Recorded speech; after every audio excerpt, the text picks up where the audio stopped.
Hello, everybody, and welcome into another edition of Inside Pitch here at the St. Louis Post-Dispatch. I'm Ben Frederickson alongside Jeff Gordon.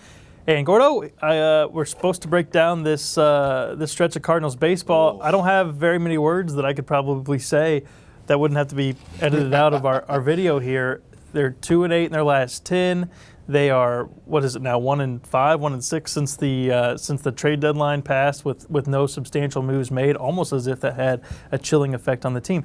Playing the A's and the Dodgers doesn't help much either, but the Cardinals very suddenly are 3.5 games back in the division, and they're a half game back out of the wild card conversation.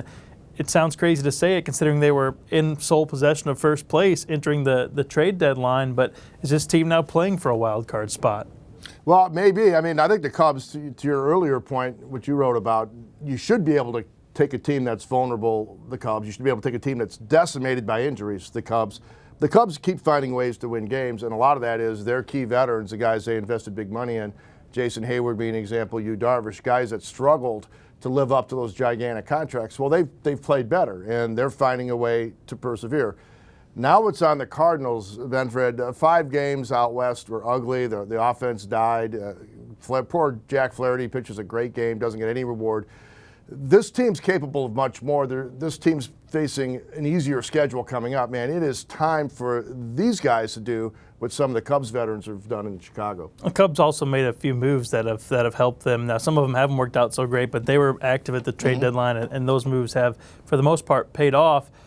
I'm eager to see what Mike Shildt tries to do to stoke the fires of this team. It's got an easier stretch of the schedule coming up. You got Pittsburgh coming into town. Pittsburgh's clearly out of it. You get to go to Kansas City, and these are teams that you should beat up on and kind of lick your wounds against. What can he do to that lineup to kind of get things going? The Cardinals are going to avoid that 5th spot in the rotation. That's a good call because you don't really have a 5th spot in your rotation. So use your off days to avoid that problem as much as possible. But you can't avoid the lineup. You got to find a way to try to get something moving there. I like that they give Dexter Fowler a shot at leadoff. I wonder if Colton Wong will get a shot there. What are some other things that you're looking at saying, hey, try to get some more consistency, some production going from this lineup? I wonder if it's time to bring up a guy like Randy Arozarena. I know he's blocked on the 40-man, but he's tearing it up at Memphis.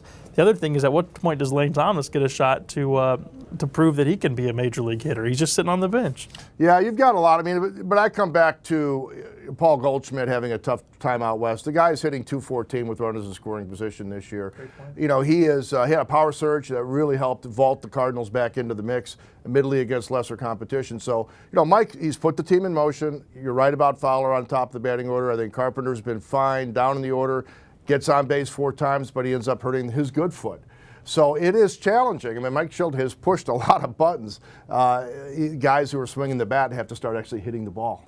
We'll see if they can figure it out. The Cardinals may be headed toward a wild card chase if they can keep that up. What a different stance from where it was entering the trade deadline. But we'll have it covered either way it goes. For Jeff Gordon, I'm Ben Frederickson. Keep it locked at stltoday.com for all of your Cardinals coverage.